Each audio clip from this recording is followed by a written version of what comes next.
سلام بچه، خیلی خوش اومدیم به اولین ویدیوی یوتیوب من، یعنی تو چنل آرتین گیم تی. امروز اومدم با مکان یه لباس خفن تو بازی اساس کرید میراج. بچه این لباس رو تو همین مرحله اول که البته بستگی به خودتون داره چه مرحله انتخاب کنید، میتونید تو همین اوایل بازی توی این مکان، یعنی توی این کشتی میتونید پیدا کنید. اینجا یه پازل نه چندان سخت داره که الان با هم دیگه حلش میکنیم و واقعا لباس خفنیه، میارزه به حل کردن پازلش.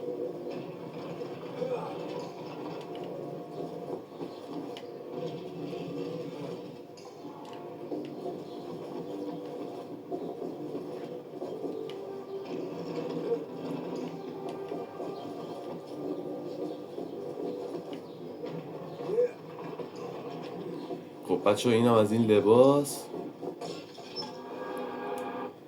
که اینجا بیاین تو اینونتوریتون میتونین